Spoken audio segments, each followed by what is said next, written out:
Soy completamente inocente de lo que me quieren, de los hechos que me quieren inculpar. Hace 16 meses que su madre, Ruth Ortiz, declaró en la Plaza de las Monjas, en Huelva: mis niños llevan 5 meses, ahora llevamos 21. Y me parece increíble que al día de hoy todavía no sepamos dónde están mis hijos.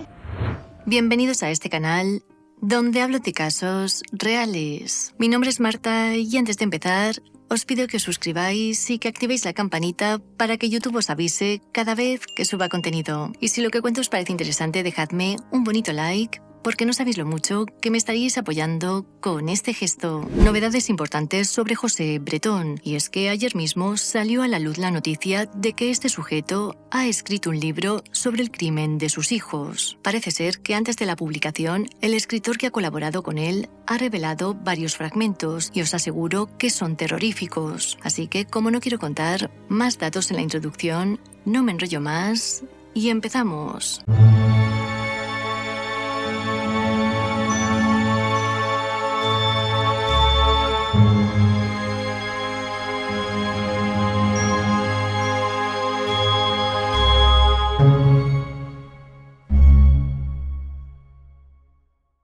El caso de José Bretón es sin duda uno de los más terribles de España y me atrevería a decir que del mundo entero. Aunque muchos de vosotros ya lo conocéis, voy a hacer un breve resumen para poder enlazar con la información. En el verano de 2011, Ruth, la esposa de este sujeto y con quien tenía 2 hijos, le pidió el divorcio tras años de abuso. Incapaz de soportar que la mujer tomara las riendas de su vida, José aprovechó el fin de semana que tenía que pasar con los niños para acabar con su vida de la peor manera posible. Como muchos ya sabéis, el 7 de octubre de 2011, José llevó a sus hijos de 6 y 2 años hasta la finca que tenía en Las Quemadillas, Córdoba. Tras acabar con su vida, hizo una hoguera para que no quedara ni rastro de los cuerpos. Luego se fue hasta un parque y denunció su desaparición, alegando que solo les había perdido de vista unos segundos.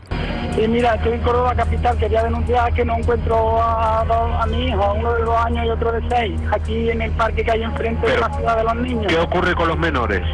Que no los encuentro. Que los ha perdido, ¿de acuerdo? Es usted el padre, ¿no? Exactamente. De acuerdo. Sin embargo, los agentes no creyeron su historia, ya que las cámaras de vigilancia demostraban que el hombre nunca había entrado en el parque con ningún niño. Los investigadores encargados del caso estaban convencidos de que José era el responsable de la desaparición, así que lo primero que hicieron fue ir hasta la finca de Las Quemadillas para registrarla de arriba a abajo. Allí encontraron una zona donde recientemente se había hecho una hoguera con varias cosas que habían sido quemadas dentro, entre ellas unos huesos. José dijo que los artículos eran cosas de su exmujer y algunos animales muertos. En ese momento, la suerte se puso de su lado y la forense que analizó los huesos confirmó que eran de animales. Aún así, los agentes seguían pensando que José le había hecho algo a los niños y durante meses continuaron revisando la finca con la ayuda de expertos, quienes incluso utilizaron un georradar. Sin embargo, para sorpresa de todos, no hubo resultados. Meses después, el antropólogo forense Francisco Echeverría se implicó en la investigación y nada más ver los huesos tuvo claro que eran de niño y no de animales. Aunque el mal estado impidió realizar pruebas de ADN, el caso dio un giro radical.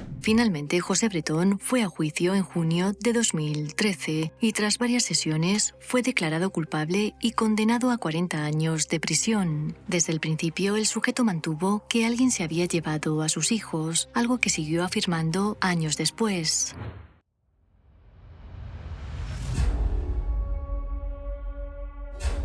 El 12 de mayo de 2021, el Centro Penitenciario de Herrera de la Mancha, en Ciudad Real, celebró una serie de encuentros en los que participaron algunos de los asesinos más conocidos de España. Entre ellos se encontraban José Bretón o Miguel Carcaño, el asesino de Marta del Castillo. Parece ser que todos coincidieron en un programa de prisión llamado Diálogos Restaurativos, donde mediante una terapia grupal los presos hablaron de los motivos que les habían llevado a prisión y de cómo se sentían. Para participar en ella tenían que mostrarse arrepentidos, sobre todo para poder conseguir beneficios penitenciarios en el futuro. Durante una de estas sesiones, Bretón reconoció por primera vez que había acabado con la vida de sus hijos con estas palabras: estoy aquí por haber acabado con mis hijos, a mi José y mi Ruth. Nada más hacerlo me arrepentí. Siempre negué el crimen, hasta hace 3 años que decidí dar el paso y quitarme de encima el peso de tener que mentir. He intentado abandonar este mundo varias veces. Cuando fue preguntado por la muerte de los niños, él hizo alusión a su divorcio.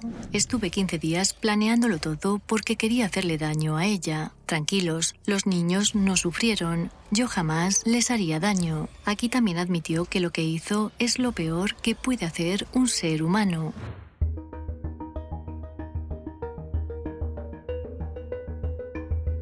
Bueno, pues hace tan solo unas horas José Bretón ha vuelto a ser noticia, ya que según varios medios, en unos días publicará un libro titulado El odio, donde habla del crimen de sus hijos. Parece ser que todo comenzó en las Navidades de 2023, cuando el escritor Luis G. Martín visitó a este sujeto en la cárcel para poder contar su historia. A partir de ahí estuvieron intercambiando cartas, hasta que por fin dieron por finalizado el libro. Bretón le explicó al autor que había decidido colaborar con él para poder manifestar su arrepentimiento. Pero como ya sabéis, todas estas cosas no se hacen a cambio de nada. En el caso de Bretón, las condiciones para que él pueda tener beneficios penitenciarios en la última fase de su condena son confesar los hechos y mostrar arrepentimiento. De ahí que ahora lo quiera contar todo con pelos y señales. El Confidencial publicó ayer varios fragmentos del libro y de las entrevistas con el escritor, los cuales, aviso, son escalofriantes. En los primeros, el sujeto contesta a la pregunta de si sería capaz de sentarse frente a Ruth, la madre de sus hijos, para pedirle perdón. No espero que nadie me perdone, no existe esa posibilidad, ni va a existir. La sentencia me prohíbe acercarme a ella durante el resto de mi vida. Además, Ruth no puede perdonarme, es imposible que lo haga, pero sí me gustaría pedirle perdón, claro. Leí en un periódico una entrevista con ella en la que decía que tenía miedo de que yo saliera de la cárcel, porque podría hacerle daño, es decir, matarla a ella también, y eso me entristeció. Ella es la que tendría razones para matarme a mí, y no al revés. Sobre los motivos que le llevaron a acabar con sus hijos, cuenta lo siguiente: me obsesionaba la idea de que se educaran al lado de la familia de mi mujer, que a mí me parecía una familia tóxica. Me deprimía la idea de que mi hija Ruth y mi hijo José crecieran entre ellos, sin estar yo delante. Ahí fue cuando empecé a volverme loco. Acabé con ellos por la impaciencia. Necesitaba que esta situación se acabara, que desaparecieran las dudas y la incertidumbre. Es como si se me hubiese metido un monstruo dentro de mi cabeza que no me dejara dormir ni pensar en otra cosa. No podía encontrar soluciones y cada día era peor que el anterior. También destaca que la muerte de los niños representaba un consuelo para él. Cuando Ruth me abandonó, entré en cólera. Al principio no tuve pensamientos extraños, pero después se fue abriendo paso la idea del asesinato. No recuerdo más, la última semana quizá, la última semana. Además insiste, pese a lo que dijo en 2021, que no actuó por venganza hacia su exmujer. ¿De qué iba a vengarme? Yo estaba de acuerdo con la separación, me parecía bien. Incluso empecé a buscar a otra mujer. Llamé a Conchi y estuve a punto de quedar con ella. A mí no me parecía mal el divorcio, pero me atormentaba esa incertidumbre, el hecho de no saber qué iba a pasar con mis hijos. Pero sin duda lo más terrible es el momento en el que confiesa cómo acabó con sus hijos. Aquí vais a volver a ver a un monstruo carente de sentimientos. Fui a despertarlos, pero cuando llegué a la cama, mi hijo José ya estaba despierto y me echó los brazos para que lo cogiera. Al hacerlo pensé, vaya tela, que sea hoy el último día que te vea. A partir de aquí no recuerdo nada más. No hubo despedidas ni sentimentalismo. Yo estaba ido, solo pensaba en que todo acabara. El escritor le preguntó en una de las cartas si pensaba que los niños habían sufrido, a lo que Bretón respondió lo siguiente: disolví las pastillas machacadas en agua con azúcar y se las di para que bebieran. Antes de poner los cuerpos en el fuego, comprobé que no respiraban, estaban muertos. No se enteraron de lo que iba a pasar, confiaron en mí. No hubo miedo ni dolor ni ningún tipo de sufrimiento. No busqué información en ninguna parte, no hice ninguna investigación. Había 2 condiciones que tenían que cumplirse: que murieran sin sufrimiento y que los cuerpos de desaparecieran luego para que no los encontraran. Sin cadáveres no hay crimen, eso está en cualquier novela policíaca. Tenía los medicamentos y tenía la leña en la finca. Solo tuve que comprar el gasóleo. No quería ir a la cárcel. Si no había cuerpos, no podían acusarme de nada. No podían condenarme. Estuve a punto de conseguirlo. Me faltó un poco más de suerte. Al escritor también le reconoce que cuando estaba al pie de la hoguera se dio cuenta de que lo que había hecho era una monstruosidad. ¿Pero qué has hecho?, me repetía una y otra vez. ¿Pero qué has hecho? ¿Qué has hecho? Ojalá hubiese podido dar marcha atrás en ese momento, pero ya no había remedio. Curiosamente, después del juicio, Francisco Echeverría contó en un programa de televisión cómo él creía que se había producido ese momento de la hoguera. Bueno, él aprovecha la mesa, que es un bastidor que ya sirve precisamente para concentrar el fuego, para que haya un efecto de refracción del calor hacia lo que se quiere quemar, que está concentrado en este punto y en cierto modo apoyado quizás en estas patas. De hecho, las patas se doblaron incluso como consecuencia de la temperatura. Aquí lo que se necesita es casi fabricar un auténtico horno crematorio. Es probable que regara la leña, la empapara absolutamente entera, con toda la cantidad de gasol que podía tener por allá. De hecho, finalmente la temperatura fue también tan alta que incluso hasta el suelo quedó endurecido. Además, en la escena apareció una pértiga, una vara parecida a esta, que está en parte también quemada.